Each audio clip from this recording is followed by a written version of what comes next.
2025, almost everyone is watching the wrong war. We're told the great battle between the US and China is being fought with clever algorithms and huge AI models. But that's a distraction. That's the sideshow. The real war, the one that will define the next century, isn't digital. It's brutally physical. The winner won't be the country with the smartest code, but the one that controls a thin wafer of silicon, etched with billions of microscopic transistors. This is the real prize. This is the choke point for all future progress.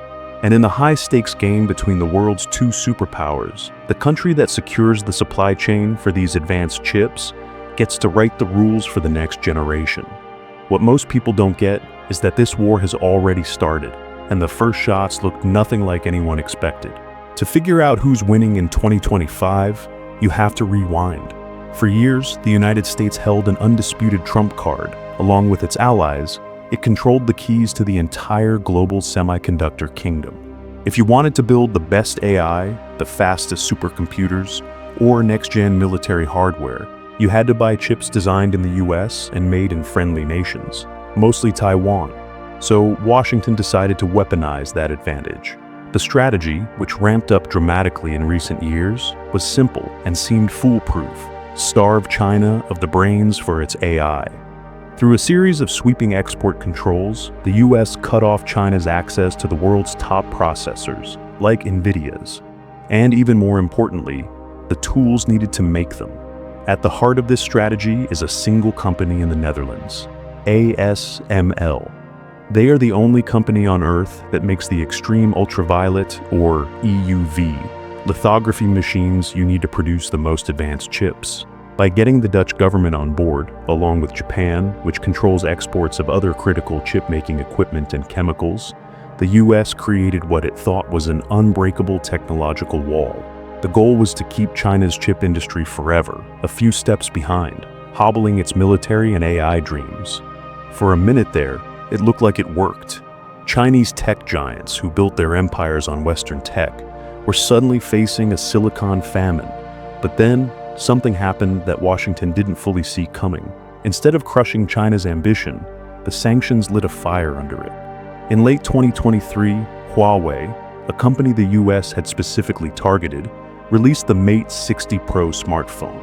Inside was a 7-nanometer processor made in Shanghai by China's own chip champion, SMIC.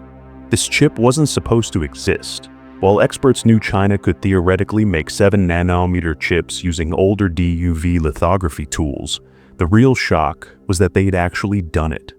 The yields weren't great and the costs were high, but it was a stunning technological achievement right under the nose of a massive tech blockade.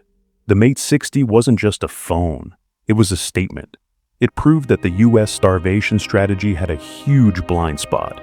It gave China the ultimate motivation to do something it had only talked about for years: achieve total technological independence. The sanctions didn't end the war, they just revealed what the real fight was all about. The so-called tech war is really a war over physical stuff.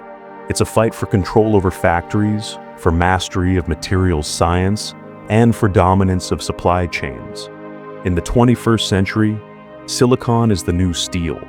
Think of it like controlling the world's oil. The country that controls the flow of advanced chips can power up or shut down entire economies.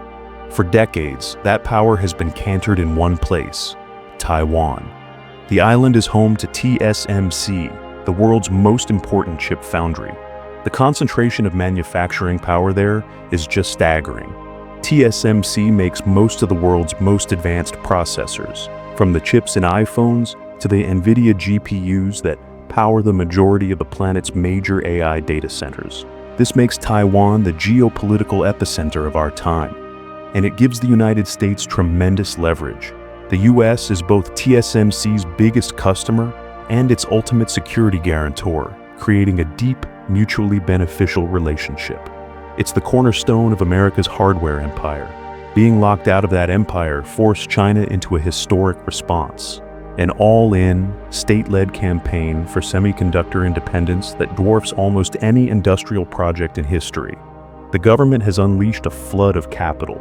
The latest National Semiconductor Fund, the Big Fund, raised another $47.5 billion in 2024 to pour into the domestic industry. This is on top of massive existing subsidies, loans, and tax breaks that are hard to even quantify. This money has lit a fire under companies like SMIC and Huahong, which are running their factories 24/7. But China is fighting on two fronts. While it's scrambling to master the cutting-edge 3-nanometer and 5-nanometer chips, it's also making a strategic play to dominate the market for mature nodes. These are the older, simpler chips, 28 nanometers and above, that are the workhorses of the global economy. They're in your car, your washing machine, and your factory robots, and they make up the bulk of global semiconductor demand. China's strategy is pretty clear. If we can't have the best chips right now, we'll become the world's indispensable supplier of all the rest. By expanding its production capacity for these lower-cost chips, it's creating a different kind of leverage, sparking global concerns about future oversupply, while its own companies keep marching toward the cutting edge.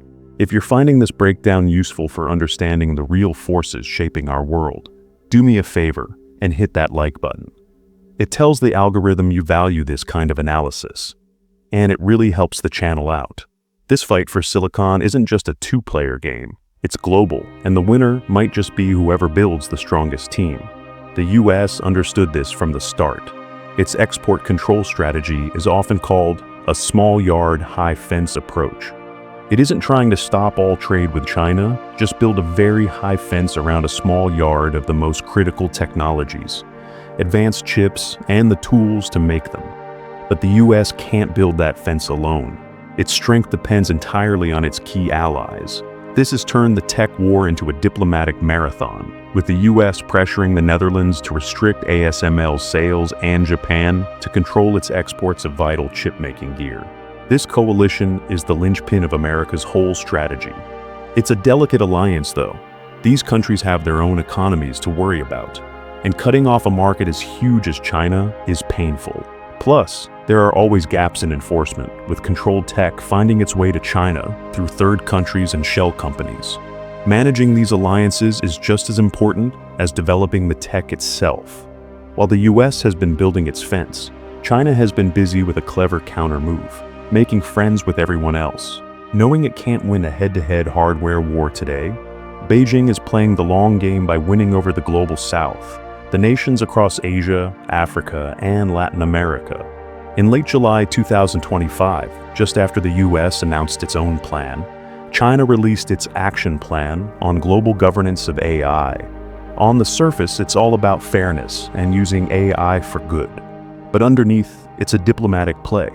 China is positioning itself not as a vendor, but as a partner willing to share technology and help developing nations build their own digital infrastructure, pushing for their inclusion in global standard-setting bodies like the ITU. This is a stark contrast to the American plan, bluntly titled Winning the Race, America's AI Action Plan, which dropped on July 23, 2025. The US strategy is about maintaining dominance by exporting the American AI stack, its hardware, its models, its software, to create a worldwide dependency on its ecosystem. It's a strategy based on market power. So by mid-2025, the world has two very different offers on the table. The US is playing a game of exclusion, using its hardware control to set the rules. China is playing a game of inclusion, using diplomacy and development aid to build a broad coalition. The real question is, which strategy will win out in the end? So, standing here in August 2025, who's actually winning? It's complicated, because they're winning in different ways. Let's start with the United States. Its lead is built on controlling the plumbing of the global AI ecosystem.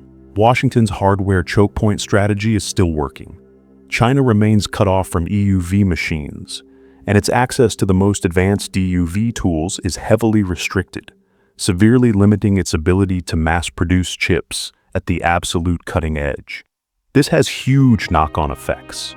It has constrained the ability of Chinese tech giants to compete in the AI cloud market outside of China. In booming markets across the world, US providers like Amazon, Microsoft, and Google, all running on US-designed hardware, are still the dominant players. While Chinese cloud companies have a presence, their competitiveness is hampered by hardware access and geopolitical concerns. This gives America a commanding lead in the global AI market. US policy has also gotten smarter. In May 2025, the administration shifted its focus away from a controversial and difficult-to-enforce proposal to restrict AI model weights. Instead, it doubled down on what actually matters, tightening the screws on the hardware and chip supply chains. It's a clear-eyed focus on the real choke point, but counting China out would be a huge mistake. While the US controls the plumbing, China is mastering the ground game. The most stunning success is in the AI models themselves. Despite hardware limits, Chinese labs have closed the performance gap at a frightening pace. What was once a gap of years between top US and Chinese models has, according to some experts, shrunk to just 3 to 6 months. In early 2025, the Chinese open-source model DeepSeek R1 posted scores on some reasoning tests that matched or even beat its American rivals. This progress is fueling a domestic boom. With US sanctions blocking NVIDIA's top chips, a massive market has opened up for a homegrown champion, Huawei.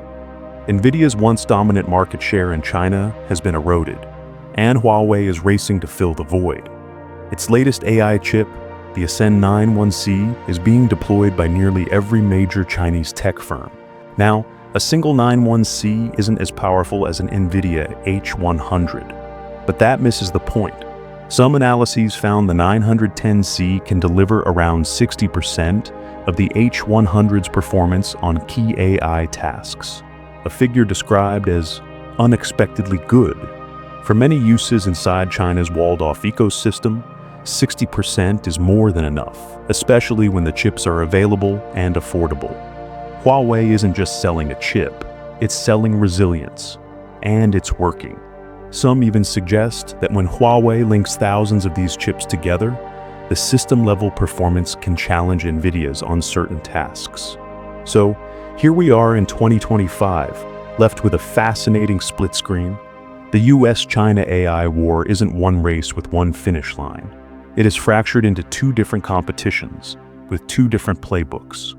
The United States is, for now, winning the war for geo-economic power. By controlling the physical hardware and the alliances that govern it, Washington holds a powerful weapon to shape the global tech landscape and check China's ambitions on the world stage. It's winning the battle for the high ground.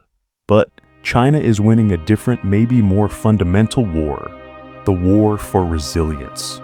Every new sanction, every new restriction, just hardens its resolve to build an independent tech ecosystem, immune to foreign pressure. At the same time, its diplomatic push to win over the global South is a long-term play that could reshape global alliances for decades. The winner in 2025, then, really depends on how you define winning. Is it about holding the ultimate technological choke point today? Or is it about making sure no one can ever cut you off from technology tomorrow? The future really hinges on that question. So, I want to ask you, who do you think is playing the long game better? Is it the US, with its powerful control over today's critical hardware? Or is it China, with its relentless drive for self-reliance and its patient cultivation of new partners? Let me know what you think down in the comments. And if you want to stay ahead of the curve on the biggest story shaping our world, make sure you subscribe.